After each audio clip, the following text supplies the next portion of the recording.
You're listening to a sermon podcast from Redemption Hill Church, recorded at one of our worship services.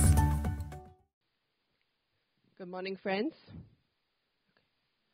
My name is Sally, and I'll be reading selected portions of 1 Samuel chapter 14. Please follow on the screen behind me. Jonathan, the son of Saul, said to his armor-bearer, "Let us go over to the Philistine garrison." He did not tell his father. Saul was staying in the pomegranate cave.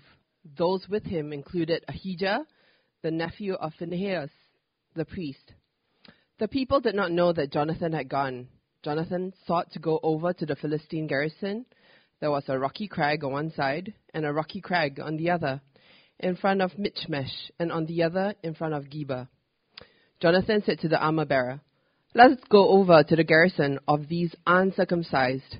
It may be that the Lord will work for us, for nothing can hinder the Lord from saving by many or by few." And his armor-bearer said, "Do all that is in your heart. I am with you, heart and soul." Then Jonathan said, "We will cross over and show ourselves to them. If they say, 'Wait until we come to you,' then we will not go up to them.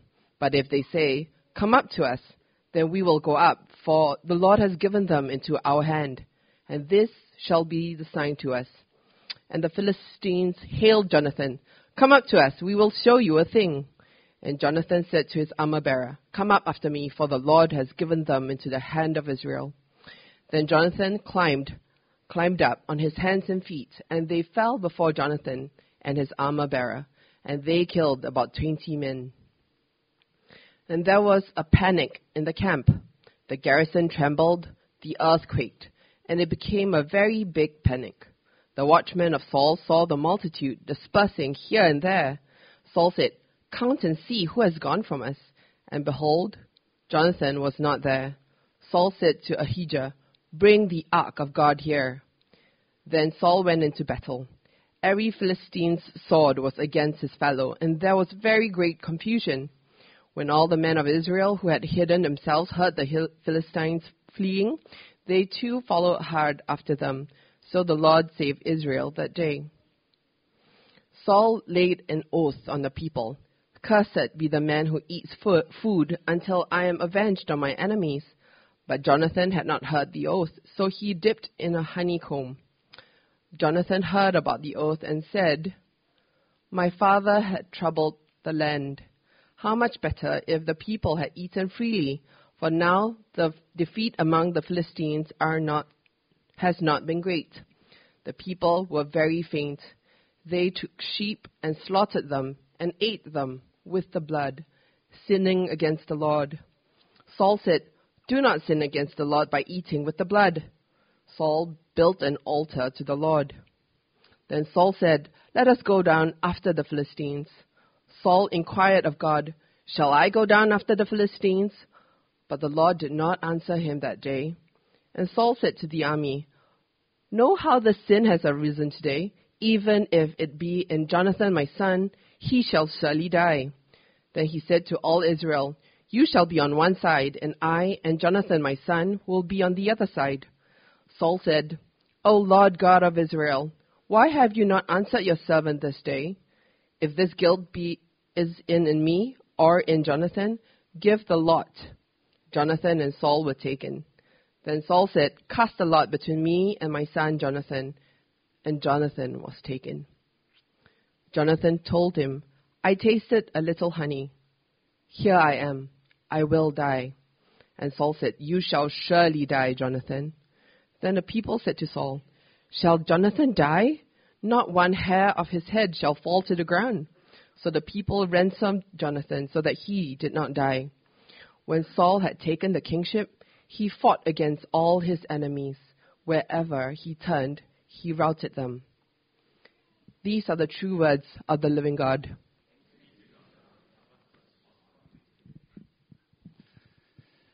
Thank you so much, Sally. Hello, good morning, everybody. Lovely to see you. Welcome back to Big Picture. The more things change, the more that things stay the same. It's great to continue our adventure through the book of Samuel, and we're in chapter 14, and it's a famous story of Jonathan initiating a victory which turns out to be a rout to the Philistines, and at the same time, Saul is going crazy. He's going absolutely crazy. There's a lot of context which we need from the chapter before. I'll explain that in a moment, but I just wanted to set out the big point right up front. And what this passage is telling us is it's a case study in Saul and Jonathan. And the big message is there's a difference between sincere inner faith and outward religiosity, which comes about because people feel rejected by God. There's a difference between sincere inner faith and religiosity, which comes from feeling rejected by God. That's the big idea in this passage. But I want to tell you a story. For this story, you have to work with me here and imagine you are a teenage male South African in the 1990s in a boarding school of 500 boys and you're passionate about rugby. Can we go? You're all in that headspace. Okay, so the biggest thing in your world is rugby, and there's an annual fixture against the rival team down the road, the rival school, the arch enemy. And it's every year you have this annual rugby fixture against these folks. Now, what I want to tell you, in one year in the mid-90s, one 13-year-old boy single-handedly got this rugby fixture cancelled. The facts are as follows. A chap called Warren Garmany is his name, got pink eye. He contracted conjunctivitis. And because this is highly contagious, he got put into the quarantine at the school sick bay. Now, it happened to be exam time. And he wasn't allowed to write his exams because he had pink eye and it's contagious. So Warren Garmany, who had a business mind at age 13, decided that what he was going to do was exploit the opportunity and sell his pink eye so that other people could skip their exams. So he put the word out there that for $2, you could come to the window of the quarantine and run your finger through Warren Garmany's eye and give yourself pink eye. Well, there was a queue of boys outside the window, all giving themselves pink eye. However, one guy who got pink eye decided, who was capitalistically minded, this is a business opportunity. I can undercut the market, and started selling pink eye for $1. Soon, and this is a cautionary tale in economics, everybody, soon you could get pink eye for free. Because everywhere you looked and touched, there was pink eye in the school. And it got to a point where almost everyone in the school got pink eye. And our headmaster had to call up the other school and say, sorry, the game is off, we've all got pink eye. And the legend has it that it was Warren Garmany's fault. Single-handedly took out that entire event. I'll get back to that story in a moment. I wanted to make 2 points today. The first is we're going to look at the sincere faith of Jonathan. And then we're going to look at the religion of Saul. It's a religion of rejection. The sincere faith of Jonathan. And then we're going to look at Saul in counterpoise, the religion of rejection. Now, the background to the story is really important. What's happened in chapter 13 is the Philistines have invaded the Israelite territory. The Israelite army is in a mess. They're in disarray. They've barely got weapons. They're hiding in caves. They're terrified by the Philistines. The Philistines are totally in charge. Saul has a moment where he offers an unlawful sacrifice. He messes it up. He disobeys God's command.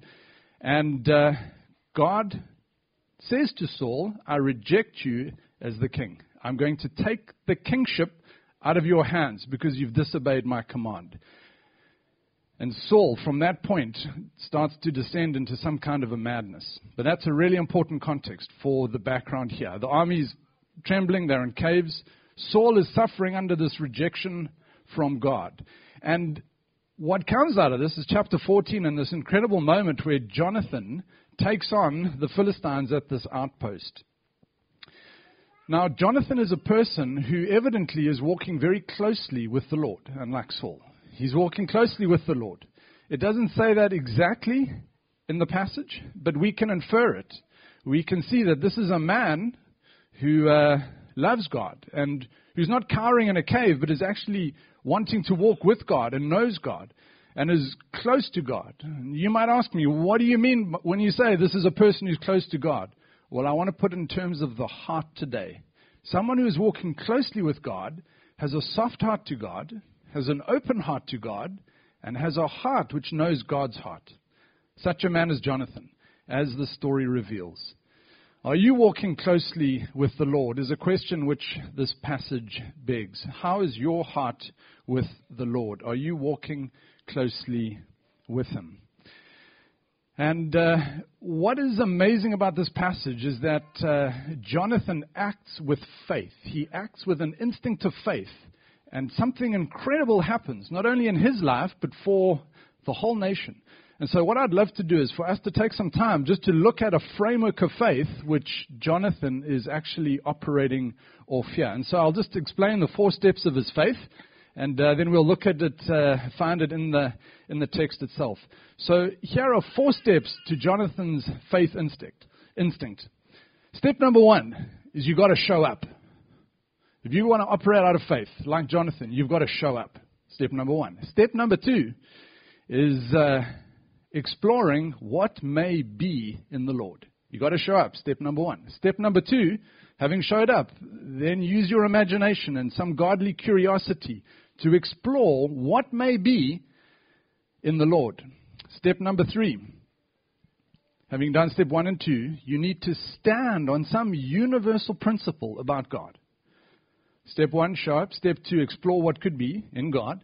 And step 3, fix yourself firmly on some universal truth or principle about God and about who He is, His nature and His character. And then step number 4, having done 1, 2, and 3, is take a calculated faith risk, paying attention to the signs about you. Show up, explore, stand on something about God, and then number 4, take a calculated faith risk, paying attention to some of the signs that God may be giving you around. To put this slightly differently, use some natural intelligence, step number 1. Step number 2, use some imagination and curiosity. Step number 3, examine God's CV for who He is, what He's like, His track record, His character. And then step number 4, have some godly courage. And this is exactly what Jonathan does. So let's look at step number 1 here. I'm reading from verse 1, verse 4, and then 5 to 6. Jonathan, the son of Saul, so he's showing up here, step number 1. Everyone else is cowering. No one else is showing up. Jonathan shows up. He pokes his head out of the cave, and he goes looking for trouble with the Philistines. Jonathan, the son of Saul, said to his armor bearer, "Let us go over to the Philistine garrison." He did not tell his father. Verse 4, Jonathan sought to go over to the Philistine garrison. There was a rocky crag on the one side and a rocky crag on the other, in front of Michmash, and the other in front of Geba. These are actual places. Verse 6, Jonathan said to the armor-bearer, "Let us go over to the garrison of these uncircumcised." Jonathan shows up. He uses natural intelligence.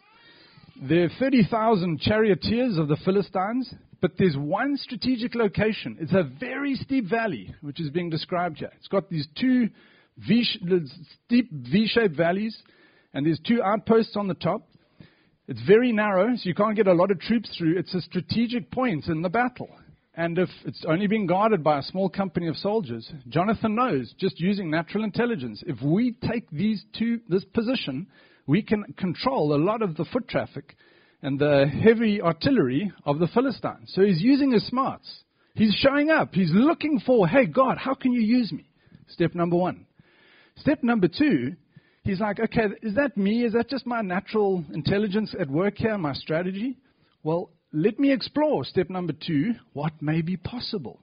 And so he says this to his armor bearer in verse 6, "It may be." I'm not saying it is. It's not like I've got an email from God, but it may be that the Lord will work for us. Step number 2, he's exploring in God what could be. I'm showing up. What could be now? Step number 2. Step number 3, can you remember? You're not filling me with confidence out there. Okay, you're going to stand on some universal principle of God. And then he says this about God. And this is a statement of truth. For nothing can hinder the Lord from saving. Sometimes by many, sometimes by few. We know that about God, he says to the armor bearer. I'm using my natural intelligence. I'm exploring possibilities in God. But I do know this about God. He's a deliverer. He's a deliverer. Look, sometimes it's just very small. Sometimes it's enormous. Either way, I know my God. He's a deliverer. Then, step number 4, he takes a calculated risk, paying attention to the signs. This is verse 8. Jonathan said, we will cross over and show ourselves to them. If they say, wait until we come to you, then we will not go up to them. But if they say, come up to us, then we will go up, for the Lord has given them into our hand, and this shall be the sign for us. Isn't that wonderful? 4 steps to faith. He's not saying this is definite. God told me, angels said this, and I was praying, and I've got a word from God. He's exploring, but he's building on his faith. He's got a faith instinct. Let me read what a commentator writes about this. I love this quote. This is by one of my favorite Bible authors. He says this: sometimes we have a feeling that we ought to do something, although we have no special guidance. Jonathan had no special instructions. God had not said to him, go to the camp. It was just a feeling that something ought to be done. He moves tentatively. Jonathan is a man of faith. But his faith takes the form of instinct. He simply believes that the Lord will give them victory and that the numbers are not important. He has a total faith in the Lord's ability to deliver Israel regardless of the seeming desperate plight of the Israelites. He says, perhaps, in our version it's got, it may be. He says, it may be. He does not know precisely what will happen. Sometimes faith will take the form of a desire, an instinct, a feeling. We think God is calling us to do something, but we are not absolutely sure. Often the desires of our heart are the whispers of the Spirit. We must take notice when we have a desire in our heart to do something for God.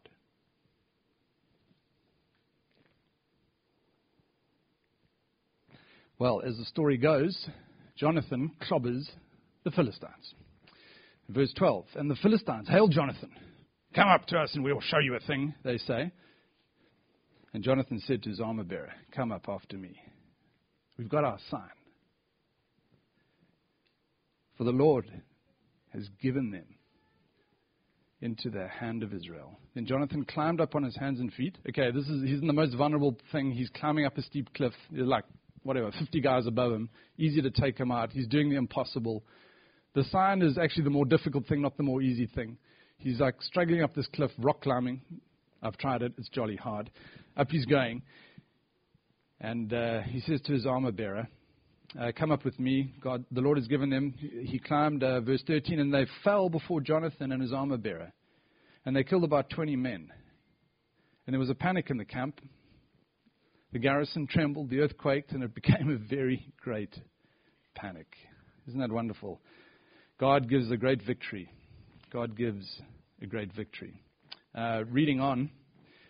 So this company, 20 of them die, but then they start panicking. The panic spreads, and then the panic spreads to the whole army.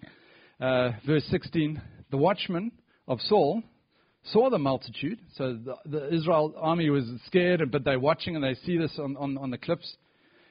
They saw the multitude dispersing here and there. This is verse 16. Verse 17, jump to verse 20. Then Saul went into battle. So then he sees the Philistines scrambling. So he's like, okay, guys, we're off. Let's go and get them. Every Philistine's sword was against his fellow Philistine, and there was great confusion. When all the men of Israel who had hidden themselves heard the Philistines fleeing, they too followed hard after them. So the Lord saved Israel that day. And then they start routing the army. Here's the point. Faith is contagious. Faith is contagious. It just took one guy. It just took one guy with faith in his heart for what could be, standing on who God is, exploring tentatively, operating out of some kind of an instinct, having cultivated it from years and years and years and years of walking closely with the Lord, and suddenly identifying an opportunity and using his brain and using his spirit and bringing a friend along with him. And then suddenly the thing opens up and he realizes God's given us a moment here. And he risks, he takes a dangerous move. He's on an adventure for God, and it all seems to be flowing in one direction. And then God comes through and does something incredible. And the people around who are cowering and trembling suddenly get faith too. And the whole nation is risen up, and they all start screaming out after the Philistines. Faith is contagious. Faith is contagious. And just like Warren Garmany, one guy who brought down a whole event, one guy with contagious faith can do the exact opposite and bring down a whole army. If only we would be used by God. Seems to be the suggestion here. So let me ask you a tough question. Let me ask you to ask yourself a tough question. Do people around you catch faith or do they catch apathy? Either way, they're catching something from you. Because Saul is cowering in the cave, in the pomegranate cave, and the people around him are catching cowardice, but the people with Jonathan are catching faith. What do the people around you catch? Question mark. One more little point on this is verse 7. This is such a beautiful verse. It should be one of our ECP mottos. We have many mottos. This should be one more. Verse 7, the armor bearer said, so Jonathan says, hey, let's go on this crazy suicide run up the face of a cliff, sheer cliff, and then get whacked by these guys. But don't worry, God is with us. Trust me. And then the armor bearer says, do all that is in your heart. I am with you, heart and soul. You see, the armor bearer knew what was in Jonathan's heart. Knew this was a good man who walked with the Lord. And if you're saying this, I know what's in your heart, I can go with you. So this, I would love to be a principle at ECP. We can call it a life lesson for now. Never underestimate the power of a godly friend who knows what's in your heart. Because doing this faith framework, and this is maybe our fifth step, doing this faith framework is pretty hard as is. What you really need are friends when you feel like God is asking you to do something. Friends who know what's in your heart and can go, nah, I don't really think so. Or, hey, I've been watching you. I think this is God. Crazy idea. Can we be a church of friends? Can we let people into our hearts to see even the junk? Because if you let them in to see what's in your heart, when you really need a friend to face the Philistines, then you've got a friend. Faith is not a solo project, as the armor bearer and Jonathan so clearly show. It's always good to ask how this passage is applied to the preacher's own life. Well, when I was thinking about, do I take a big crazy step forward to start this thing called ECP or not? This is one of the passages that God encouraged me with. All I want you to do is scramble up a sheer cliff and face some Philistines. Don't worry about who's following you. Don't worry if there are 2 people or 3 people. Don't worry about the numbers. And I felt God challenged me, just like Jonathan, with this framework. Just tentatively, just see where I'm leading you. Who knows what can follow? Okay, so a couple of questions for you. What's in your heart? What's in your heart? What has God put in your heart to do? What are you seeing around you? What are you seeing in the land of the Israel? Where are the Philistines occupying God's country? Where do you feel God is calling you to push back the enemy, as it were? Where is faith arising in you today? What are you seeing? Step number 1. Where is God asking you to show up? Or are you cowering in a cave? What's in your heart? What is God asking you to do for Him? What is God asking you to do for Him? Where do you need to do steps 1, 2, 3, and 4? And then my second question to you is maybe a painful one. Do you have godly friends who knows what's going on in your heart? Do you have such friends? If not, get yourself an armor bearer. Okay, going to have to speed up the pace a little bit here. The second point is looking at Saul's religion of rejection. Saul's religion of rejection. We've seen how Jonathan operates in the realm of faith. Well, let's look at the bad example, which is Saul and his, what I call, this is my expression, Saul's religion of rejection. So you're at work, the boss comes to you and says, listen, buddy, your performance is woeful. You're terrible. You're really bad at your job. I can't wait to fire you. I'm just looking for someone who can replace you. And then in your same department, there's some young guy who's under you, by the way. He reports to you. This guy is great with the clients. People love him. His numbers are through the roof. And you just think, you know what? This guy is going to take my job. Well, that's where Saul finds himself. God comes and says, hey, you rebelled against me. You broke my command. Didn't like what you did. I'm going to take the kingdom from you. At that moment, he feels rejected by God, and paranoia kicks in. Who's going to take my kingdom from? Who is this guy? Where's it? My kingdom's going. Like, he starts to panic. But a person with power who panics, not a nice guy. That's what happens in chapter 14. That's where we're going in chapter 14. Chapter 13 explains the conduct of chapter 14. And Saul starts to go crazy. What he should have done is he should have gone, Lord, when I make a mistake, I know there are consequences. I know I can be removed from my post. I understand that. But Lord, would you forgive me? Can we at least our relationship be connected, Lord? He should have repented. He should have made right with God. Look, if he loses his job, he loses his job. But at least be close and tight with God, right? At least have a soft heart with God. At least walk with God. This is what David would do, as we're going to see in Samuel. You make a mistake, there's a consequence.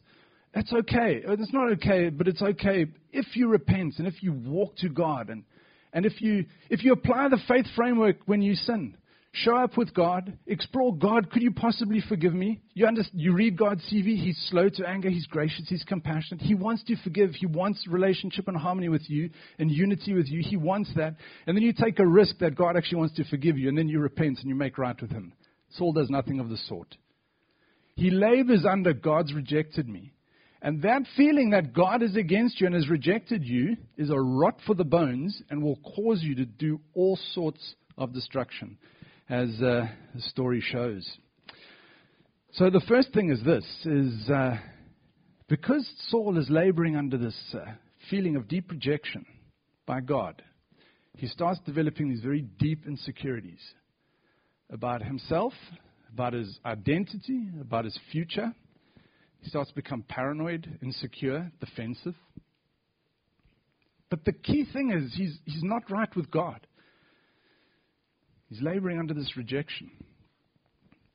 It's so bad that when the Philistines are on the run, and we've run out of time to read all the verses, but this is 16 and 17. When the Philistines are on the run, and Saul should rise up and go and chase them, do you know what the first thing he does is? He calls a roll call. He's like, it's time to go. We just go and whack the Philistines. And he's like, no. We need to work out who started this and who is going to be the hero and who the newspapers are going to write about on Monday. I need to know who my enemy here is, who's the biggest threat, who the people are going to love, who's missing, and who did this to the Philistines. He's all about himself. He calls a roll call. And then they discover, it's Jonathan. And then he's like, darn, my own son. Wait, hang on. The son, the prince, could be heir to the throne. Could be him. He could take my job. He starts descending into this madness against his own family.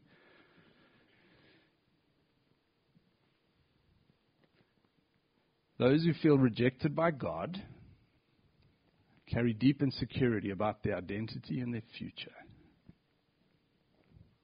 Just like Saul. All right, next observation is he's rejected by God. He knows that in his heart. But often what people do when they feel rejected by God is they try and compensate by having this like huge display of external religious, spiritual looking stuff. There's nothing going on in the heart inside, but they try and do a whole lot of spiritual, religious, Christian looking things on the external. And because Saul feels rejected by God, he's light on inner spirituality, and he heavily compensates with religious devices on the outside. Sometimes you come across people who've grown up in a home where the parents are not really in close relationship with God. Their spiritual life is pretty dead, and yet they insist on religious rules. Got to go to church, can never miss a service, can never do this, can never do that. Just rule after rule after rule after rule after rule. But there's no connection to God. There's no power, there's no life. Light on inner spirituality, heavy on external religious devices. It's all putting up appearances. And sadly, this is exactly like Saul. So these are a couple of highlights of Saul, who's not happy inside with God, starts to do a whole lot of things on the outside to make him look kind of religious. He needs a priest, so he gets a priest for hire, Ahijah, what Sally read for us just now. Unfortunately, if you've been tracking with the story, Ahijah is a descendant of Phinehas, who was from the cursed line by God back in chapter 3. He's just hanging out with the wrong spiritual crowd, but he needs to look religious, so he's hanging out with spiritual people, but they're just as toxic as he is. Mistake number 1. Mistake number 2, remember in chapter 4 how they took out the ark to win the battle, and that was a big no-no. You remember that whole story, and the ark got lost. What does Saul do? Oh, I need to look religious. I've lost my connection with God, so I need to look like the spiritual guy. Bring out the ark. That's the second thing he's just making mistake after mistake, but all in the name of looking kind of spiritual and looking like a good Sunday Christian. The third thing he does is he starts using language like, I'm going to take an oath in the name of God that if anyone eats food in this army, I'm going to kill them. I swear to God, I'm making an oath that I will kill anyone who eats. Like I am this, and don't test me, I'm so spiritual, I'll keep my oath. It's this false, boasting, empty, religious language, which is just crazy. Dude, your army's on the run. You got no weapons. God has given you the Philistines. And the first thing you do is take a roll call. The second thing you do is you tell your team not to eat. Guys, mandatory fast. It's like, what is that? Who goes into battle like that? Well, just so long as I look like the holy guy making oaths to God. He's lost connection with God, and he's descending into folly. But it's all dressed up as religious good stuff. It's not at all. The men are so hungry they start eating meat with blood in it. Again, a big no-no. But then he acts all sanctimonious, like he is, moral virtue itself. Oh, guys, you can't eat meat with the blood in it. That's a terrible thing to do. And he acts all sanctimonious like he is the arbiter of all holiness. But in the story, he's the most unholy of the lot. So I put it like this. Those who feel rejected by God can overcompensate with outward religious performance and neglect spiritual substance. Unfortunately, this makes you very dangerous. I mean, we can kind of joke about it, but he's a dangerous guy, Saul. I mean, who imperils the army by saying no food? He's already jeopardized his army.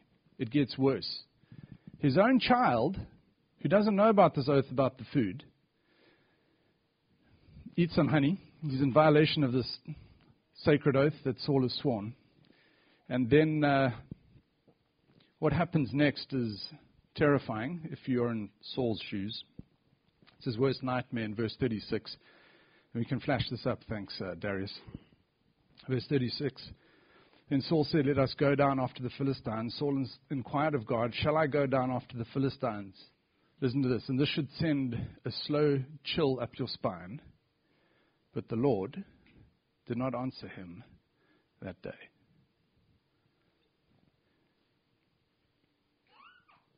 He's lost touch with God to the extent that there's this terrifying silence.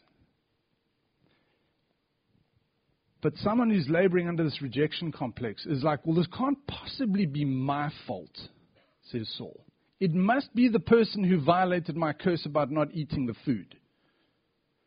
It can't possibly be me that God is cross with. Because people who fear rejection from God just find it so scary to actually engage with that concept. He's trying to look good from the outside, just no self-examination on the inside. And so then he blames Jonathan, and one thing leads to another. And his own child is now up to be killed because of some violation of some oath that Saul has made. Just because he needs to blame someone else for his own shortcomings with God. And he's about to do it. He is about to, can you imagine killing your own child so that you can honor your oath, so that you can come across as religious? It is truly, truly terrifying. But fortunately, and the writer makes a big point of this in verse 45. The people, they're like, okay, we've had enough of this Saul guy. The people said to Saul, shall Jonathan die? He's the hair of the story. Not one hair of his head shall fall to the ground. So the people ransomed Jonathan, so he did not die. And they all stick up for him. Stop the madness. Jonathan's a good guy. He's full of faith. Let's end this. And Jonathan's life is saved. And so at this point, let's put it like this. Those who feel rejected by God can be ruthless, yet still looking religious. Well, this can be close to home, because in this pattern, I also identify these things in my own life. A while back, I was threatened by someone, and in my own life, because when you're feeling threatened by someone, it's often because you are not necessarily right with God entirely. You're not feeling His total acceptance and love of you, and so you've got to take it out on other people. And you can become insecure about your own calling. You can overcompensate and make yourself look more holy than you are on the outside. And then you can also be ruthless with your words, with your actions, with your deeds. This is in all of us. But here's the wonderful news and the truth of Christianity, is that in Jesus Christ, we have anti-rejection.